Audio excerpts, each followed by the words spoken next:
बिहार में बीजेपी इस समय डबल फूट का शिकार हो रही है। एक तरफ तो बीजेपी के भीतर ही घमासान मचा है। बीजेपी के नेता आर.के. सिंह का एक ऐसा बयान सामने आया है जिससे पता चल रहा है कि बिहार में बगावत होनी शुरू हो गई है और आर.के. सिंह ने ये बताया कि उनको लोकसभा चुनाव में किन कारणों से हराया गया, बीजेपी के नेताओं का ही उसमें हाथ था।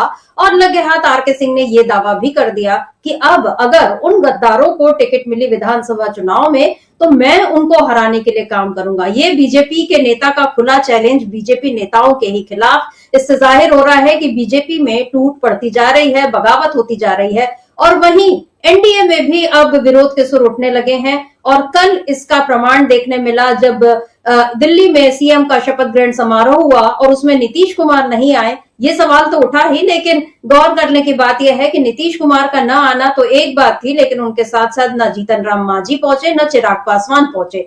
तो जब एनडीए के नेता ही बिहार के जो घटक दल हैं वही लोग दिल्ली में शामिल नहीं हुए बीजेपी की खुशियों में, तो उससे समझ में आ रहा है कि बिहार एनडीए में भी इस समय अंदर अंदर खींचतान बढ़ रही है। मामला इस समय सीट शेयरिंग का है, क्योंकि बिहार में ही अब चुनाव होने हैं और सभी को ये लग रहा है कि उनको ज्यादा से ज्यादा सीटें मिलें। और जहां तक नीतीश कुमार की बात है तो उनके लिए तो न केवल जेडीयू के लिए ठीक ठाक सीट हासिल करना एक बड़ी चुनौती है, बल्कि दूसरी सबसे बड़ी चुनौती तो उनके सामने ये है कि वो अपने मुख्यमंत्री की कुर्सी बचा पाएंगे या नहीं बचा पाएंगे। और अगर वो एनडीए के साथ रहते हैं तो उनकी कुर्सी जाना बिल्कुल तय है, ये बात भी सामने आ रही है। क्योंकि अभी कल ही जिस तरह से कुर्मी सम्मेलन वहां पर हुआ बिहार में, पटना में 94 के बाद ये सम्मेलन हुआ और उसमें ये कहा जा रहा है कि जो बीजेपी नेता है कृष्ण कुमार मंटू पटेल, उन्होंने, जो वो कुर्मी नेता है, कुर्मी चेहरा है बीजेपी का, और उन्होंने इस सभा का आयोजन किया और ये माना जा रहा है कि बीजेपी को अब अपना नीतीश कुमार मिल गया है। यानी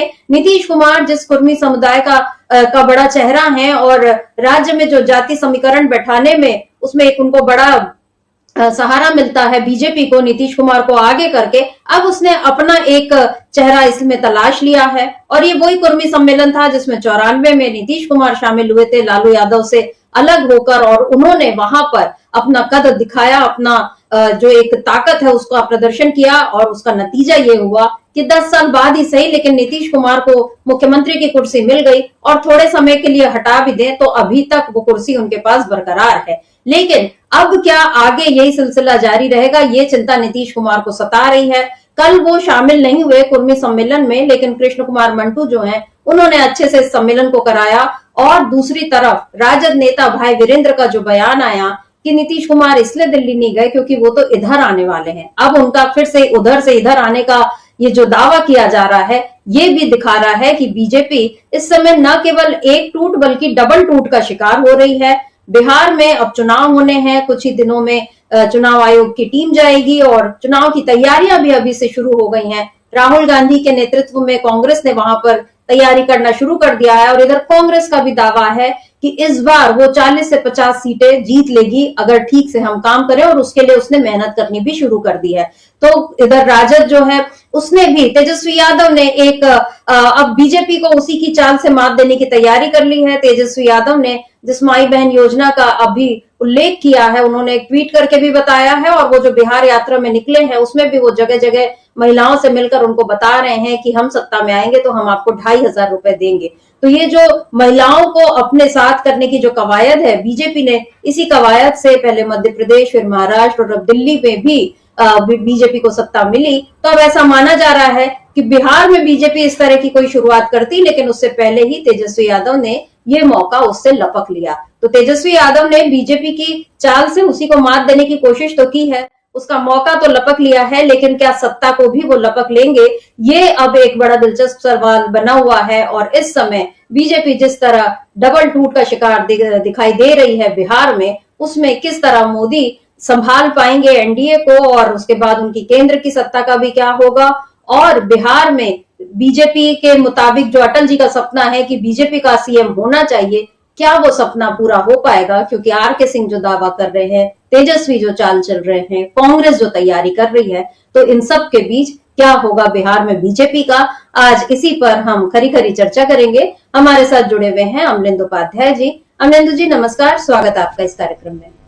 नंदू जी, बिहार चुनाव की तो अभी घोषणा हुई नहीं, लेकिन जिस तरीके से रोजाना खबरें आ रही हैं और जो हलचलें मच रही हैं उसमें हर दिन एक नया अध्याय जैसा जुड़ता जा रहा है। अभी कल ये चर्चा थी कि नीतीश कुमार नहीं आए और भाई वीरेंद्र का जो बयान आ गया, उस बयान के बाद भी क्योंकि न नीतीश कुमार की तरफ से कोई सफाई आई, न जेडीयू के किसी और नेता ने कुछ कहा, न आरजेडी की तरफ से भी कोई बयान आया। जैसा होता है कि ये पार्टी का ये मतलब ये स्टैंड नहीं है, ये उनका अपना निजी विचार है, इस तरह की बातें बोल देते हैं अगर किसी भी बात से असहमति होती है तो। लेकिन यहाँ पर भाई वीरेंद्र का कल से जो बयान आया है, आज तक न आरजेडी की तरफ से उसका कोई खंडन आया, न जेडीयू की तरफ से कोई प्रतिक्रिया आई, न नीतीश कुमार ने कुछ कहा। और आज नीतीश कुमार की जो वो प्रगति यात्रा निकाल रहे थे 23 दिसंबर से, आज उसका समापन भी होना है, आज उसका आखिरी दिन है। तो वो पटना पहुंचकर वो बड़ी घोषणाएं करने वाले माना जा रहा है कि चुनाव को देखते हुए वो बहुत सारे अपनी प्लानिंग बताएंगे। और जाहिर है कि वो जनता को जोड़ने के लिए मतलब तो जितने भी वो योजनाएं बताएंगे उसमें यही रहेगा कि हाँ, हम आपके विकास के लिए और क्या कुछ करने वाले हैं।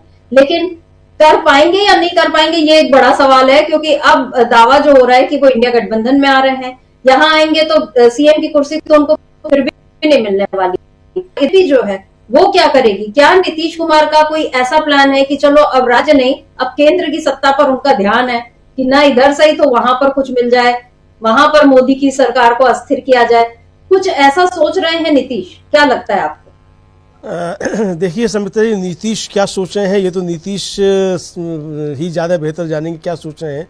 लेकिन जो नीतीश के दिमाग में चल रहा है उसको लोग पढ़ जरूर रहे हैं कि नीतीश के दिमाग में चल क्या रहा है।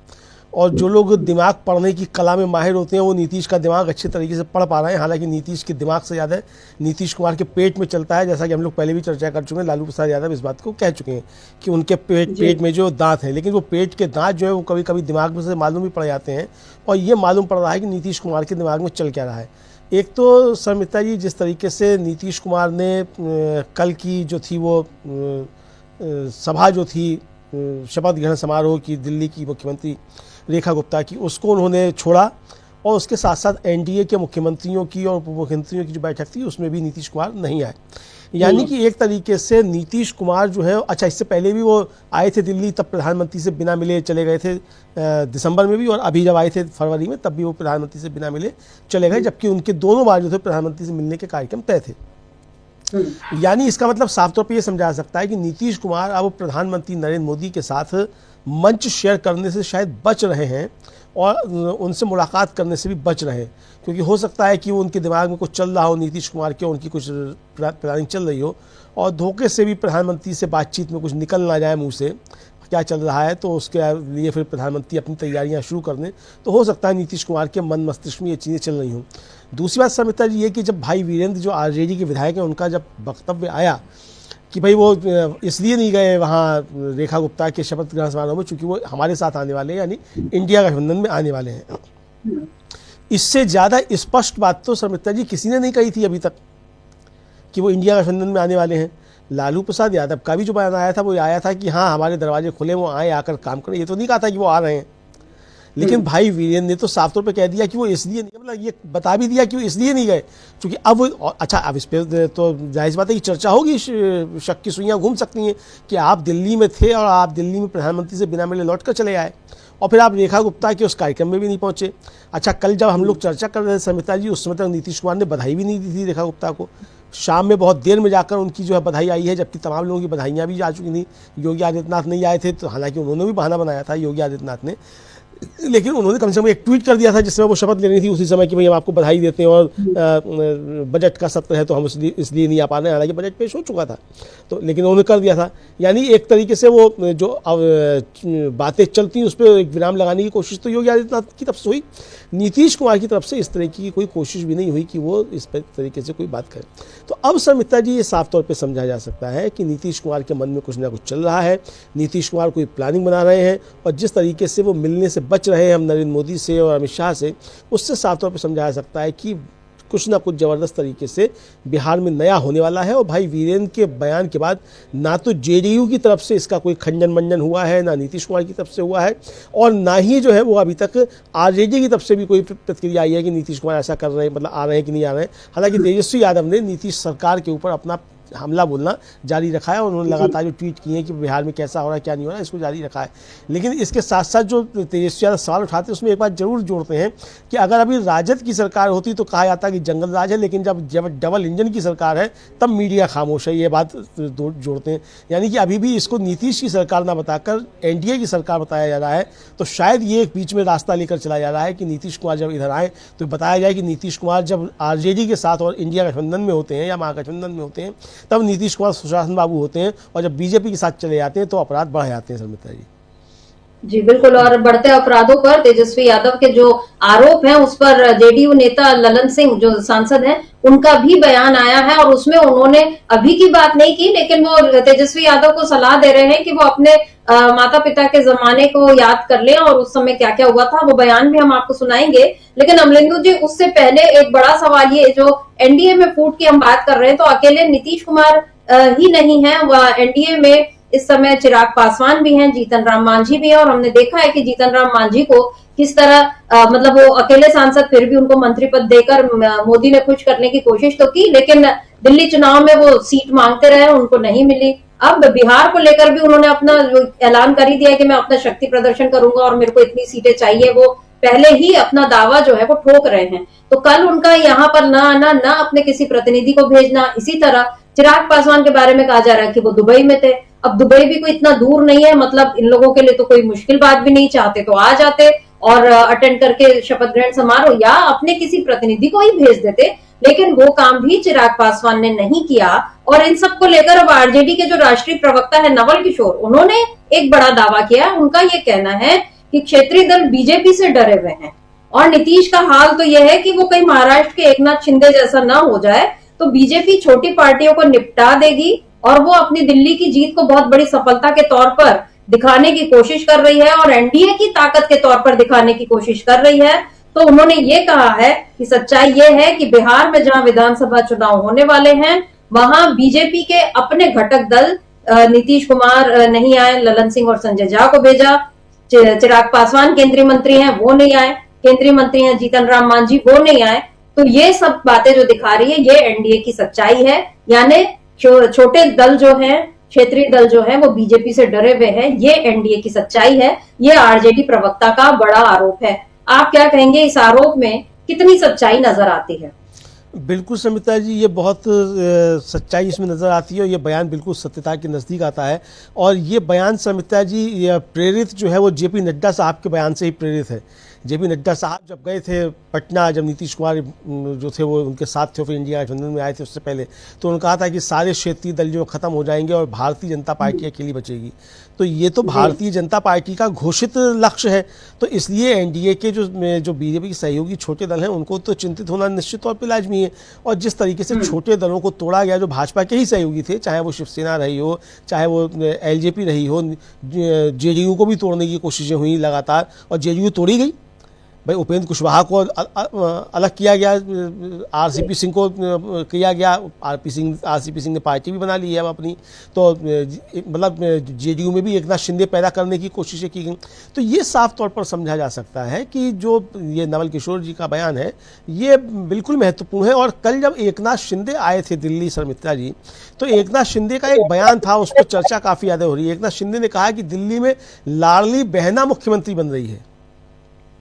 तो उन्होंने ये जाहिर किया कि उनकी जो लाडली बहना योजना थी एकनाथ शिंदे की, उसकी वजह से महाराष्ट्र में भी सरकार बनी और उस लाडली बहना योजना का वायदा करने की वजह से दिल्ली में बीजेपी की सरकार बनी। और बीजेपी ने उन लाडली बहनाओं के साथ में धोखा किया, महाराष्ट्र में भी और दिल्ली में भी धोखा कर दिया। चूंकि अब ये सवाल उठ रहे हैं, आरजेडी के जो सांसद मनोज झा उन्होंने भी सवाल किया है, आतिशी ने बाकायदा प्रेस कॉन्फ्रेंस करके सवाल किया है कि भाई नरेंद्र मोदी ने खुद कहा था कि पहली कैबिनेट बैठक में ही पास हो जाएगा और 8 मार्च को पैसा सबके उसमें पहुंच जाएगा, महिलाओं के उसमें।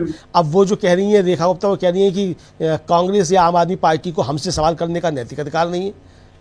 अब ये कह रही है यानी कि जो सवाल जो वायदे किए तो वायदे हम पूरे नहीं करेंगे, ये कहा जा रहा है। तो एकनाथ शिंदे ने भी एक तरीके से ये प्रहार किया कि भाई आप हमारी योजनाओं की वजह से जीते थे, यानी कि जो डर है एक तरीके से कहा जाए क्षेत्रीय दलों में जो बीजेपी के साथ हैं उनमें यह है कि बीजेपी खत्म कर रही है। और इसलिए सुमित्रा जी कल की जो एनडीए के मुख्यमंत्रियों उप मुख्यमंत्रियों की जो बैठक हुई उसमें केवल नीतीश कुमार ही नहीं पहुंचे, बिहार से आने वाला कोई भी क्षेत्रीय दल जो एनडीए में शामिल है उसका प्रमुख शामिल नहीं हुआ उस बैठक में, चाहे कोई कारण रहे हो। अगर चिराग पासवान का कहा जा रहा है कि आप दुबई में थे तो इसका दुबई में थे तो आपका कार्यक्रम स्थगित भी हो सकता था, क्योंकि शपथ ग्रहण होना है 20 तारीख को, ये तो पहले से तय हो गया था। एलजी साहब ने कार्ड मार्च दिए थे, भले इसमें मुख्यमंत्री का नाम नहीं था, लेकिन 20 तारीख को होना ये तो तय था। तो आपका दुबई से कार्यक्रम स्थगित हो सकता था, 3 घंटे का रास्ता है दुबई से सिर्फ आने का, 1.5 घंटे में बिहार से आप आ सकते हैं, नीतीश कुमार आ सकते थे, तो ये आ सकते थे, लेकिन नहीं आए। तो इसका मतलब कि कुछ ना कुछ चल रहा है। अच्छा, वो जो पशुपतिनाथ पारस हैं तो वो एनडीए में है भी और नहीं भी है, चूंकि उनको तो लोकसभा चुनाव में भी एनडीए में नहीं पूछा गया था कुछ। इसी तरीके से उत्तर प्रदेश के जो एनडीए के सहयोगी दल हैं उनमें से कोई नहीं आया। तो यानी ये छोटे दल जो एनडीए में शामिल है ये सब भारतीय जनता पार्टी को समझ रहे हैं कि ये बड़ी मछली है, ये छोटी मछलियों को खा रही है। ये भावना एनडीए के घटक दलों में पहुंच रही है और इसको लेकर अब बीजेपी को नुकसान हो सकते हैं। और दूसरा, लोगों को ये भी लग रहा है कि नरेंद्र मोदी कमज़ोर जो है वो 240 पे भले ही हैं, लेकिन जब तक ये 303 पे थे तब तक थोड़ा सा, तब भी थोड़ा शर्म लिहाज बची थी। अब तो ये एकदम जो है बिल्कुल कहा जाए कि अपने साथियों को ही खाने पर जो है वो भारतीय जनता पार्टी तुल जाएगी, चूँकि इसको लगता है कि ये जब तक अपने सहयोगियों को हजम नहीं करेंगे तब तक ये सरसब्ज नहीं हो पाएंगे। क्योंकि महाराष्ट्र में इन्होंने जो किया वो इन्होंने अपने सहयोगियों को ही खत्म करने का काम किया, चाहे वो अजीत पवार हो चाहे वो एकनाथ शिंदे हो। आज अगर एकनाथ शिंदे या अजीत पवार थोड़ा सा भी इधर उधर होने की कोशिश करेंगे, पार्टी उनकी तोड़ दी जाएगी, बीजेपी की सरकार चलती रहेगी। ये स्थिति वहाँ पैदा हो गई है। तो यानी जिस तरीके से एजेंसियों की मदद लेकर, चुनाव आयोग की मदद लेकर भारतीय जनता पार्टी जो कुछ कर रही है, उससे जाहिर सी बात है कि जो क्षेत्रीय दल है, जो एनडीए के सहयोगी हैं, उनके अंदर ज़बरदस्त तरीके से, एक तरीके से देखा जाए तो वो चिंता है कि भारतीय जनता पार्टी उनको हजम करने का काम कर रही है। समिता जी बीजेपी का जो एजेंडा वो केवल पहले बोलते थे कांग्रेस मुक्त भारत, उसके बाद विपक्ष मुक्त भारत, और अब ऐसा लग रहा है कि बीजेपी जो है वो क्षेत्रीय दल मुक्त भारत के एजेंडे पर आगे बढ़ रही है और अपने सहयोगियों को वो तोड़ते जा रही है। इस बात की तो कई मिसालें पहले भी आ ही चुकी हैं और इसीलिए अब उसके जो बाकी सहयोगी हैं वो जिन भी वजहों से अभी तक उसके साथ बने रहे, लेकिन अब जब मौका आया है बिहार में उन लोगों को भी अपनी ताकत दिखाने का, तो वो इस मौके को बिल्कुल जाने नहीं दे रहे हैं और अभी लगे हुए हैं। और अभी जो मनोज झा के जिस बयान का आपने जिक्र किया, एक बार हम सुन भी लेते हैं, क्योंकि दिल्ली में जिस तरह से महिलाओं को पैसे देने का वादा मोदी ने किया और सरकार बनते ही कैसे मोदी और या उनकी जो सरकार है, रेखा गुप्ता की जो सरकार है, कैसे पलट रहे हैं। और न केवल पलट रहे हैं बल्कि ये भी चैलेंज भी कर रहे हैं कि हमारे ऊपर सवाल उठाने का हक कैसे है। मतलब ठीक है, कांग्रेस को एक भी सीट नहीं आई, लेकिन एक वो राजनीतिक दल है, आप जो है वो प्रमुख विपक्षी दल है, तो वो कैसे सवाल नहीं उठा सकती। सवाल उठाने का हक तो पहले दिन से ही मिल जाता है और यहाँ पर रेखा गुप्ता इस संवैधानिक अधिकार को ही चुनौती दे रही है। तो खैर, बीजेपी एक तरफ तो विपक्षियों को चुनौती दे रही है, लेकिन दूसरी तरफ वो जनता से कैसा धोखा कर रही है उसकी भी एक मिसाल, जिसके बारे में मनोज झा ने कहा। सोमेंदु जी, मनोज झा ने तो साफ साफ कह दिया कि दिल्ली की जनता क्या चाहती है। हालांकि देश की जनता तो पिछले 11 सालों से यही देख रही थी, मोदी के जो वादे, जो 15 लाख खर्च उसमें आ जाएंगे और नोटबंदी के बाद आतंकवादी खत्म हो जाएगा, भ्रष्टाचार खत्म हो जाएगा, सारी बातें देख ली कि किस तरह से। और अमित शाह ने खुद ने कह दिया कि भाई वो तो जुमले होते हैं और फिर चुनाव में ऐसी बातें होती हैं, ये सारी बातें भी बोली जा चुकी हैं। तो ये माना जाना चाहिए कि बीजेपी बोलती कुछ है, करती कुछ है। लेकिन हम ये देख रहे हैं कि कांग्रेस की जो सरकारें, जैसे तेलंगाना में या हिमाचल में, वो जो भी बोल रहे हैं उसको करने के लिए वो पूरी कोशिश कर रहे हैं और बहुत हद तक पूरा भी कर रहे हैं। अब तेजस्वी यादव ने जिन चालों से बीजेपी को महाराष्ट्र में, मध्य प्रदेश में और अब दिल्ली में सत्ता मिली, उसी पर तेजस्वी यादव ने भी अब दांव चल दिया है और उनका एक ट्वीट आया है। उस ट्वीट को देखते हैं जिससे समझेगा कि तेजस्वी यादव ने कैसे अब वो महिला शक्ति को साथ में जोड़ रहे हैं। क्या कुछ लिखते हैं तेजस्वी यादव, इसको देख लेते हैं। तेजस्वी यादव लिख रहे हैं, हमारी सरकार बनने पर माई बहन मान योजना लागू करेंगे, जिसके अंतर्गत राज्य की महिलाओं को 2500 रुपए प्रति माह मिलेंगे। इससे नए बिहार के साथ समृद्ध महिला, सुखी महिला का सपना भी सच होगा। बिहार के नवनिर्माण की नींव महिलाओं की उन्नति, प्रगति और समृद्धि के बिना अधूरी है। महिला संवाद कार्यक्रम नवादा #बिहार। तो ये तेजस्वी यादव ने माई बहन मान योजना का जो ऐलान कर दिया है, ट्विटर पर भी उन्होंने लिख दिया। कल हम लोगों ने उनकी जो एक बाइट सुनी थी जिसमें वो महिलाओं से बात, मतलब लोगों से बात कर रहे थे और एक महिला को उन्होंने कहा था कि हम लोग ये योजना शुरू करने वाले हैं। और ये नीतीश कुमार भी महिला संवाद यात्रा उन्होंने शुरू की थी, उसके एक दिन पहले से ही तेजस्वी यादव ये महिला माई बहन मान योजना जो है उसको वो शुरू कर चुके हैं। झारखंड में हमने देखा कि इसका फायदा मिला जेएमएम को, मतलब झारखंड मुक्ति मोर्चा को, और वहां उसकी सरकार बनी। अब तेजस्वी यादव ने जो दांव चला है यहाँ पर ये कितना कारगर होगा, और ये सवाल इसलिए भी क्योंकि नीतीश कुमार के जो बयान आए पिछले दिनों हम लोगों ने देखे, महिलाओं को लेकर उन्होंने जिस तरीके से बातें की, उस पर जो तेजस्वी यादव ने उन पर कटाक्ष किया था, और या ये कि ये किस सोच को आप दिखा रहे हैं। और बीजेपी के नेताओं पर भी बार बार ये सवाल उठते हैं कि वो महिलाओं को बिल्कुल जो सम्मान की बात करती है वो देती नहीं है, केवल दिखावा करती है। ले देकर अभी रेखा गुप्ता को बना दिया गया, जो भी प्रेशर रहा होगा संघ से, लेकिन महिला मुख्यमंत्री बनाने के पीछे कोई महिला सशक्तिकरण जैसी होती है ये तो समझ में आ ही रहा है। तो यहाँ पर तेजस्वी यादव का ये दांव कितना कारगर साबित होता हुआ दिखाई दे रहा है। देखिए समिता जी, असल में हालांकि जो ये इनको फ्रीवीज जो कहा जा रहा है और इसको लेकर सुप्रीम कोर्ट ने सवाल भी काफ़ी उठाए हैं कि आप किस तरीके से कर सकते हो। यहाँ एक चीज़ तो है कि जो सरकार में है तो वो तो ठीक है, सक्षम है, वो दे सकता है, सरकारें जहाँ है वहाँ दे रही हैं, और इसी आधार पर वोट भी मांग सकती हैं। भाई जब एकनाथ शिंदे ने वोट मांगा इसी नाम पर कि भाई हमने लाड़की बहना योजना हमने लागू की, शिवराज सिंह चौहान ने मांगा कि साहब हमने लाड़ली बहना योजना, क्या श्रीलक्ष्मी योजना जो भी थी वो लागू की। उधर वो मैया सम्मान योजना हेमंत सोरेन ने की, अरविंद केजरीवाल ने भी कहा कि हम यहाँ करेंगे, हालांकि अरविंद केजरीवाल का नहीं चलाता हूँ, लेकिन मतलब जो सरकार में थे तो जिन्होंने लागू की थी उनको उसका लाभ मिला। अब यहाँ एक नैतिक प्रश्न ये उठता है कि जो विपक्ष में है उसका लोग कैसे भरोसा करें कि ये आएंगे तो ये दे देंगे, तो ये एक बड़ा संकट खड़ा होता है। तो सरकार में जो है तो ये इसीलिए सुप्रीम कोर्ट में शायद इसको लेकर सवाल उठ रहे हैं, और ये एक है। लेकिन तेजस्वी यादव ने भी अब ये चीज़ पकड़ी है, कांग्रेस ने भी कई जगह इस तरीके की घोषणाएं की, दिल्ली में भी कांग्रेस ने घोषणा की थी, कांग्रेस दे भी रही है। कांग्रेस जो है वो तेलंगाना में दे रही है, हिमाचल में भी दे रही है, और कर्नाटक में भी दे रही है इस तरीके से, और कर्नाटक और तेलंगाना सब जगह हिमाचल में इस तरह की घोषणाएं की गई थी, वो दे रही है। तो वहाँ भी यही है कि सरकारें हैं तो वो दे रही हैं, तो उनका भरोसा दूसरी जगह लोग कर सकते हैं कि भाई कांग्रेस ने कहा था तो वो देंगे। तो ये एक है, तो तेजस्वी यादव ने भी उसको पकड़ा है, यानी कि जो महिला एक बड़ी कॉन्स्टिट्यूंसी है और जिस पर एक तरीके से कहा जाए भारतीय जनता पार्टी को मतलब महिलाओं का वोट ज़्यादा मिलता रहा है, ऐसा कहा जाता है। अब मिलता है नहीं मिलता है वो अलग का मसला है, लेकिन कहा जाता है कि ज़्यादा वोट मिलता है, जबकि सबसे ज़्यादा महिलाओं पर अत्याचार जो है वो भारतीय जनता पार्टी के लोग ही करते हैं, और तमाम तरीके के अपराधों में, यौन अपराधों में भारतीय जनता पार्टी के लोग किस तरीके से शामिल रहते हैं, उनको किस तरीके से केंद्रीय नेतृत्व जो है उसका प्रश्रय मिलता रहता है, ये सब चीज़ें सामने आती रही, चाहे वो ब्रजभूषण शरण सिंह का मामला हो, चाहे वो कुलदीप सेंगर का मामला हो, चाहे वो बारडोली है बोडोली क्या जो है उनका मामला हो। तो इस तरीके के तमाम मामले बीजेपी के नेताओं के सामने आते रहते हैं, और उनको केंद्रीय नेतृत्व का आश्रय मिलता रहता है, ये चीज़ें सब सामने आती हैं।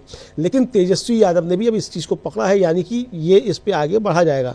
तो वायदों के मामले में मुझे लगता है कि शायद जो ट्रैक रिकॉर्ड है वो इंडिया गठबंधन के लोगों का ज़्यादा अच्छा है, और लोग ये समझते हैं कि हाँ ये जो कहेंगे वो करते हैं। तो एक चीज़ तो तैयार कर दी है कि एक तो नीतीश कुमार के जिस तरीके से महिलाओं को लेकर 2-3 बयान आए, और बहुत ही ख़राब बयान जो है वो कहे जा सकते हैं नीतीश कुमार के, जो एक तरह से कहा जाए वो सभ्य किसी व्यक्ति के बयान नहीं हो सकते जिस तरीके के बयान थे।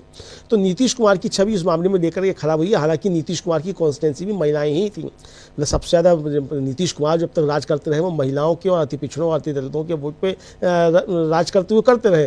तो महिलाओं का एक बड़ा वर्ग जो है वो नीतीश कुमार से अब विमुख हो रहा है, चूँकि उनकी जिस तरीके की बातें अब सामने आई हैं, अब चाहे वो उनका मानसिक स्वास्थ्य जो है कुछ खराब हो, चाहे जैसी बातें कही जाती हैं वो बातें हों, या वास्तव में उनके दिमाग में गंदगी भरी हो, वो गंदगी सामने निकल कर आई हुई, अब तक वो गंदगी दबी हुई थी। तो ऐसा भी होता है कि गंदगी सालों साल जमा रहती है, और जब वो ज़्यादा जमा हो जाती है तो दिमाग से बाहर निकल आती है, तो भर गया हो घड़ा गंदगी का तो बाहर निकल आई वो गंदगी, तो वो सामने आई। लेकिन तेजस्वी ने इस चीज़ को पकड़ लिया कि महिलाओं की कॉन्स्टिट्यूंसी जो है उसको भी हमको जो है वो संबोधित करना है। और आप देख रही थी कल हम लोगों ने भी एक वो बाइट चलवाई थी शर्मिष्ठा जी, वो तेजस्वी यादव जो जनता से मिल रहे हैं, तो एक महिला जो आई हैं और वो बता रही है कि मैं स्कूल से आ रही हूँ, सीधी आपको देख करके आ रही हूँ, और काफ़ी उनसे बातचीत करती हैं, महिलाओं को लेकर के वो बातचीत भी करते हैं। तो यानी महिलाओं में भी अब एक क्रेज़ जो है वो तेजस्वी यादव का वो वहाँ बढ़ रहा है।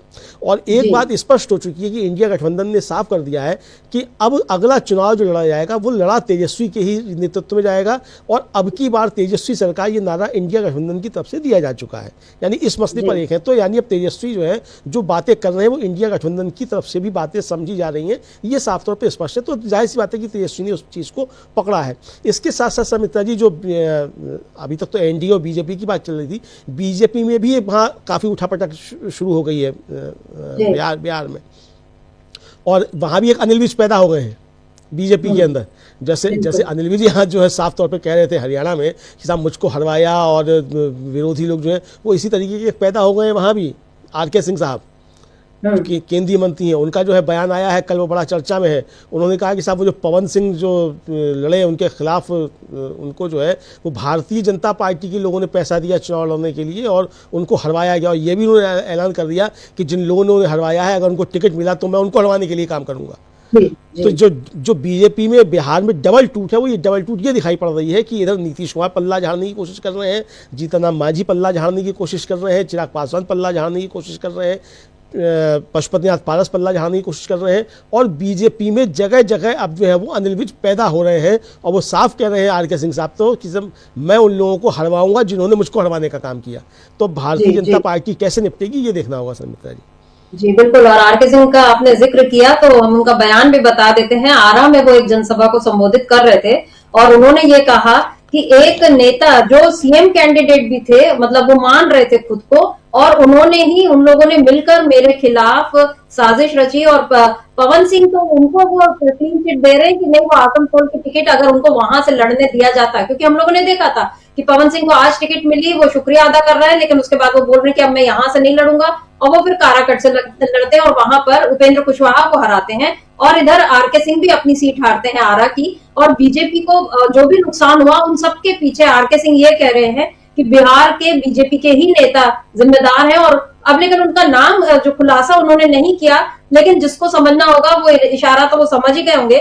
लेकिन उन्होंने एक बात और ये कही कि उन्होंने खुद को ये बताया कि मैं मुख्यमंत्री पद का दावेदार था, और ये बात कुछ लोगों को खटकने लगी थी। और हमारे कुछ समर्थक नारा भी लगा रहे थे कि बिहार का मुख्यमंत्री कैसा हो, आर.के. सिंह जैसा हो। और इसी से मुझे जो है मेरी हार सुनिश्चित की गई। हालांकि वो सांसद बनते, लेकिन उनकी नजर, क्या ये माना जाए कि अभी से बिहार में, मतलब अभी तो जीतेगी नहीं जीतेगी ये दूर की बात है, लेकिन अभी से वो दावा ये हो रहा है कि मुख्यमंत्री जो है बिहार में बीजेपी का ही होगा। और उसके लिए ये जो आर.के. सिंह का कहना है, एक तो वो गद्दारी की बात कर रहे हैं कि जिन लोगों ने गद्दारी की मैं उनको हरवाऊंगा, और साथ ही साथ अपना दावा भी पेश कर चुके हैं कि ये मैं ही मुख्यमंत्री बनूंगा, क्योंकि मैं ही मुख्यमंत्री का दावेदार भी था। ये जो चल रहा है बीजेपी में, क्या वहां पर सिर्फ पटोवल अभी चुनाव शुरू होने से पहले ही जो शुरू हो गई है, क्या इसमें अमित शाह क्या बिहार की राजनीति को संभाल पाएंगे? मतलब उन्होंने दिल्ली को साध लिया, महाराष्ट्र में भी चलो उनका दिमाग चल गया, लेकिन बिहार की पॉलिटिक्स तो समझना बहुत टेढ़ी खीर है। और वहां के लोगों का जो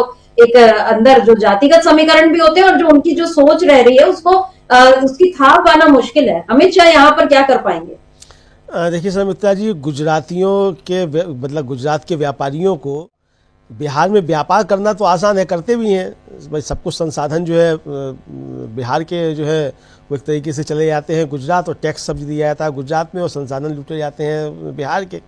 लेकिन बिहार की राजनीति को समझ पाना गुजरात के व्यापारियों के लिए आसान नहीं है। ये चीज़ें तो साफ तौर पर समझ में आ रही हैं, और अभी तक समझ भी नहीं पाए समिता जी। पिछले 10 वर्षों में गुजरात के व्यापारी बिहार की राजनीति नहीं समझ पाए हैं, और अगर समझ गए होते 2015 के चुनाव में बुरा हाल नहीं हुआ होता जिस तरीके से हुआ। तो ये तो एक तरीके से समझ में आ गया है कि मतलब बीजेपी जो है, गुजरात के व्यापारी जो है वो बिहार की राजनीति नहीं समझ पाए हैं, और अभी समझ भी नहीं पाएंगे। अब बताइए, अभी तक आर.के. सिंह साहब का नाम तो सुना ही नहीं जा रहा था कि ये भी एक मुख्यमंत्री पद के दावेदार हैं, तो अब बता दिया उन्होंने वो भी मुख्यमंत्री पद के दावेदार हैं। तो नीतीश कुमार क्या कर रहे हैं फिर एनडीए में? इसका मतलब यहाँ से 2 संकेत हैं समिता जी। आर.के. सिंह के बयान के 2 संकेत हैं कि बीजेपी अपना मुख्यमंत्री का चेहरे तैयार कर रही है, यानी वो जिसको बता रहे हैं कि जो मुख्यमंत्री पद के दावेदार थे, एक जो समझे जाते हैं, उन्होंने मुझको हरवाने का काम किया।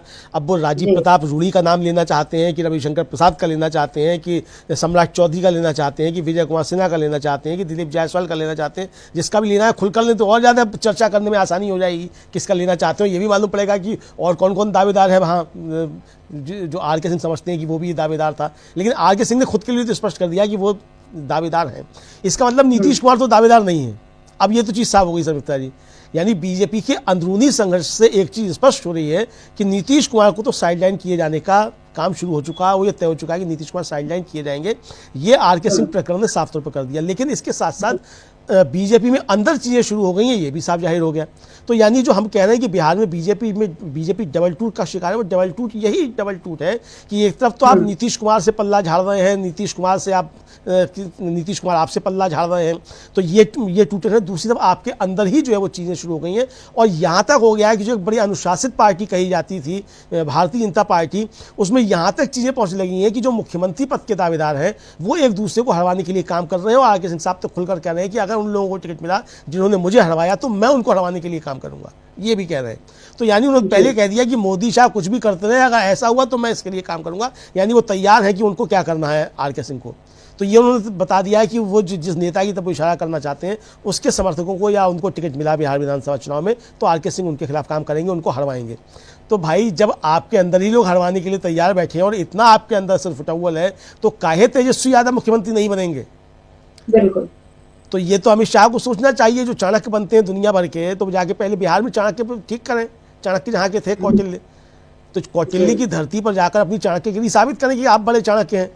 ईडी सीबीआई के दम पर तो कोई भी चाणक्य बन सकता है, मैं भी बन सकता हूँ। ईडी सीबीआई मुझको दे दी 24 घंटे के लिए, मैं देखिए मोदी जी की सरकार गिरा दूंगा। तो ये जो है, तो अब वो असली चाणक्यगिरी जो है आपको वो वहाँ आपको दिखानी है कि आप बिहार में अपने नेताओं से कैसे समझ पाते हो। आर.के. सिंह कोई कमजोर नहीं है समिता जी, मतलब आर.के. सिंह को ईडी सीबीआई के जरिए धमकाया नहीं जा सकता है, क्योंकि जितनी पकड़ अमित शाह की ईडी सीबीआई पर होगी उससे ज्यादा पकड़ आर.के. सिंह की भी है, क्योंकि आर.के. सिंह तो गृह सचिव रहे हैं। और जो नौकरशाह होते हैं समिता जी, उनके अंदर बड़ा एका होता है इस मामले को लेकर कि अगर किसी राजनेता से ठन जाती है तो सारी नौकरशाही जो है वो पूर्ण नौकरशाह के साथ खड़ी हो जाती है। तो एक विद्रोह की स्थिति भी जो है हो सकती है नौकरशाही के अंदर, अगर आर.के. सिंह को जो है कुछ इस तरीके से मैनेज करने की कोशिश की जाती है। तो ये एक बीजेपी के अंदर बड़ी टूटन जो है वो देखने को मिल रही है और इसीलिए हम कह रहे हैं कि बिहार में बीजेपी डबल टूट का शिकार होती हुई दिखाई पड़ रही है समिता जी। जी बिल्कुल। और अभी चुनाव की घोषणा नहीं हुई लेकिन राजनीतिक रंगदारी जो है वो अब एकदम से खुलकर दिखाई देने लगी है। और इस बीच तेजस्वी यादव का जो अपनी जो योजनाएं हैं वो तो चल ही रही हैं। कांग्रेस भी इस समय काफी पूरी शक्ति लगाकर काम कर रही है। कल मल्लिकार्जुन खड़गे वहां पर पहुंच रहे हैं और कांग्रेस अध्यक्ष के पहुंचने से बिहार कांग्रेस के नेताओं में अलग ही जोश भरेगा। लेकिन अभी जो कृष्णा अल्लवरू पहुंचे हुए हैं तो उसमें बिहार कांग्रेस अध्यक्ष अखिलेश प्रसाद ने उन्होंने एक बड़ा दावा ये कर दिया कि इस बार हम 40-50 सीटें भी जीत सकते हैं। क्या कुछ कहा अखिलेश सिंह ने, एक बार उसको सुनते हैं, उसके बाद चर्चा को आगे बढ़ाते हैं। जरूर हम भी आपको आश्वस्त करते हैं कि अगर सीट का बंटवारा ठीक से हो जाए तो निश्चित रूप से बिहार चौंकाने वाला परिणाम देगा, कांग्रेस का लोग चौंकाने वाला परिणाम देगा। और जिस तरह से झारखंड में हम लोगों की सरकार बनी, यहाँ भी हम लोग सरकार बना के दिखाएंगे। पुनः इस ऐतिहासिक सदाकत आश्रम में सभी कांग्रेस कर्मियों की तरफ से आपका फिर से हृदय से स्वागत और अभिनंदन करते हैं और उम्मीद करते हैं कि जिस तरह से आपने जो गुजरात में काम किया उसी तरह से यहाँ काम करके सब लोगों को एकजुट करके और इस रणनीति पर चलते हुए बिहार कांग्रेस में बदलाव लाएंगे और बिहार के अहंकारी सत्ता को दूर करेंगे। बिहार को इनके कुशासन से, मोदी जी और नीतीश जी के मोदी के कुशासन से बिहार को मुक्त कराने में आपकी अहम भूमिका होगी। बहुत बहुत धन्यवाद। जय हिंद, जय कांग्रेस पार्टी। कांग्रेस अध्यक्ष ने तो पूरे आंकड़ों के साथ बता दिया कि हर क्षेत्र में कैसे कांग्रेस की सीटें बढ़ी हैं और ये मतलब एक अच्छा संकेत ही है, क्योंकि कल जब कृष्णा अल्लवरू पहुंचे तो अभी वो 3 दिन रहने वाले, यानी कल तक रहेंगे ही खड़गे जी के साथ तक। तो उन्होंने कल ये कहा कि अब अगर हमको 40-50 सीटें जीतनी है तो उसको हमको गांव-गांव तक पहुंच जो है बनानी पड़ेगी। यानी आप वो बिल्कुल पंचायत लेवल से शुरू कर रहे हैं कांग्रेस को मजबूत करने का काम। ये अभी अखिलेश जी ने भी यही बात कही कि हमको 40-50 सीटों की वो बात कर रहे हैं कि हम जीत सकते हैं, ये दावा है। और उन्होंने सीटों को लेकर भी ये कहा कि अगर हमको अच्छे से सीटें, मतलब तालमेल अगर अच्छे से होगा, और वो सहयोगी दलों की बात भी कर रहे हैं। यानी जो अभी तक खबरें चल रही थी कि इंडिया गठबंधन में वहां टूट पड़ेगी कि आरजेडी और कांग्रेस, तो यहाँ ऐसा कुछ नहीं है। दोनों मिलकर लड़ रहे हैं, ये बात भी तय है। तेजस्वी मुख्यमंत्री बनेंगे, ये बात भी तय है। लेकिन तेजस्वी को मुख्यमंत्री बनाने के लिए कांग्रेस अपनी तरफ से कितना योगदान दे सकती है, इसका जिक्र आज हो गया। यहाँ पर कांग्रेस की जो तैयारी चल रही है, अमलेंदु जी, इसको लेकर क्या कहेंगे? मतलब पहले नहीं आई कांग्रेस की उतनी सीटें, और लेकिन अब जो वो 40-50 सीटों की बात कर रही है, बिहार में अगर ये इतनी सीटें आ जाती हैं कांग्रेस को, और यूपी में भी हमने कल इसी पर चर्चा की थी, ये दोनों राज्यों में अगर कांग्रेस मजबूत होती है तो फिर पूरे देश में कांग्रेस को कितनी मजबूती मिलेगी? देखिए समिता जी, एक तो जो 2015 का विधानसभा चुनाव था उसमें कांग्रेस का स्ट्राइक रेट सबसे अच्छा था महागठबंधन में। अभी भी लोकसभा चुनाव में सबसे अच्छा स्ट्राइक रेट इंडिया गठबंधन में कांग्रेस का ही रहा, बिहार में भी। तो ये जो कह रहे हैं अखिलेश प्रसाद सिंह कि हमारा सब विधानसभा क्षेत्र में वोट बढ़ा है, ये बिल्कुल बात सही है। 2020 के विधानसभा चुनाव में जिस तरीके से चिराग पासवान चुनाव लड़े, और चिराग पासवान ने उन सीटों पर अपने मजबूती से प्रत्याशी उतारे, या तो जहाँ कांग्रेस के प्रत्याशी थे या जहाँ जेडीयू के प्रत्याशी थे। तो जेडीयू को नुकसान भी पहुँचाने का काम किया और कांग्रेस को भी नुकसान पहुँचाने का काम चिराग पासवान ने वहाँ किया था। और एक तरह से कहा जाए कि आरजेडी भी जो थी वो उस तरीके से कांग्रेस के साथ वहाँ दिखाई नहीं पड़ी थी विधानसभा चुनाव में, और उसका नुकसान तेजस्वी यादव को हुआ। और ये समझना चाहिए था आरजेडी को भी उस समय कि जब गठबंधन की चीज़ें हैं तो सबको एक साथ होना चाहिए। वाम दलों ने एक अच्छा प्रदर्शन किया और सबको उन्होंने सपोर्ट भी किया, तो वाम दल ईमानदारी के साथ रहे। तो यही अखिलेश प्रसाद सिंह कहने हैं कि ईमानदारी से समझौता होता है और मिलकर चुनाव लड़ते हैं तो हमारी शक्ति बढ़ सकती है और हम यहाँ ऐसा कर सकते हैं। तो इसमें कोई दो राय मतलब नहीं है कि जो परिस्थितियाँ बिहार में बनती हुई दिखाई पड़ रही हैं, अगर अच्छे से होता है। अब यानी पिछली बार तो था उनको 70 सीटें कांग्रेस को लड़ने को दी गई थी, लेकिन वो स्ट्राइक रेट अच्छा नहीं रहा कांग्रेस का। फिर ये भी कहा गया तब कांग्रेस की वजह से सरकार नहीं बन पाई, इस तरह की बातें भी कही गई। तो ये तो एक रणनीति थी बीजेपी की कि कांग्रेस जहाँ जहाँ उसको ज़्यादा नुकसान पहुँचाओ, ताकि ये नैरेटिव और जगहों पर बनाया जा सके कि कांग्रेस जहाँ साथ होती है तो कांग्रेस की वजह से वहाँ विपक्ष हारता है। तो ये एक नैरेटिव बनाने की बात जो थी वो थी, और उसके लिए इंतजाम किए गए होंगे जिस तरीके के इंतजाम होते हैं। बहुत सारा विपक्ष आरोप लगा रहा है कि किस तरीके के इंतजाम किए जाते हैं। लेकिन अब कांग्रेस जो तैयारी कर रही है बिहार में, उसको गंभीरता से लेकर तैयारी कर रही है। जैसा कि कहा जा रहा है कि हम गाँव-गाँव में जाएंगे, और राहुल गांधी का समिता जी 1 महीने में 2 बार बिहार का दौरा होना, एक महीने के अंतराल में ही मल्लिकार्जुन खड़गे का भी चला जाना, यानी 3 बड़े दौरे जो है बड़े नेताओं के होना, ये साफ तौर पर संकेत दे रहे हैं कि बिहार को एक अच्छे बैटल ग्राउंड के तौर पे कांग्रेस अब देख रही है और मजबूती के साथ इस चुनाव में कांग्रेस उतरना चाहती है। जाहिर सी बात है कि कांग्रेस अगर मजबूती के साथ उतरेगी तो इसका फायदा आरजेडी को भी होगा, गठबंधन को पूरे को होगा, क्योंकि जब मिलकर चुनाव लड़ेंगे तो जो भी दल मजबूत होगा। अब वाम दल अगर वहाँ मजबूत होते हैं तो उसका फायदा अकेले वाम दल को थोड़ी होता है भाई, वाम दलों को उसकी वजह से आरजेडी को भी फायदा होता है, कांग्रेस को भी फायदा होता है, और आरजेडी और कांग्रेस की वजह से वाम दलों को भी फायदा होता है। तो ये एक जिस तरह आपस में उनका गठबंधन होगा और अच्छी समझदारी के साथ लड़ते हैं। महत्वपूर्ण बात यह है कि नेताओं के स्तर पर ही नहीं बल्कि मतदाता के स्तर पर और कार्यकर्ता के स्तर पर भी गठबंधन जो है वो उतरे जमीन पे, और इसके लिए अभी से इनको सबको काम करना पड़ेगा। मुझे लगता है कांग्रेस शायद उसके लिए काम कर रही है समिता जी। जी बिल्कुल, महाराष्ट्र में जिस तरह से कांग्रेस को नुकसान हुआ, उसने समझ लिया है कि अब मतलब वहां भी गठबंधन के सहयोगी साथ में लड़े, लेकिन उसके बावजूद बीजेपी की जो नीतियां थी या उसकी जो चालाकी थी वो भारी पड़ गई, और अब बिहार में ऐसा न हो इसके लिए अब कांग्रेस पूरी तरह से तैयार हो रही है। तेजस्वी यादव भी अपनी तैयारी कर रहे हैं, और इन सब में, इन तैयारियों में इनको मदद मिल रही है जो बीजेपी का हाल हो रहा है। बीजेपी में जिस तरह एनडीए में दरार दिख रही है, और जिस तरह बीजेपी के भीतर गद्दार जैसे शब्द अब उठने लगे हैं और बगावत की बात साफ साफ होने लगी है, तो उसमें बीजेपी जो डबल टूट का शिकार हुई है, तो बिहार में महागठबंधन या इंडिया गठबंधन को आगे बढ़ने का और सत्ता हासिल करने का एक सुनहरा मौका 2025 दे रहा है। अब देखना होता है कि इस मौके का लाभ किसको वाकई मिल पाता है या नहीं मिल पाता है। तो अमलेंदु जी, आज इस चर्चा को हम यहीं रोकते हैं। आपका बहुत बहुत शुक्रिया।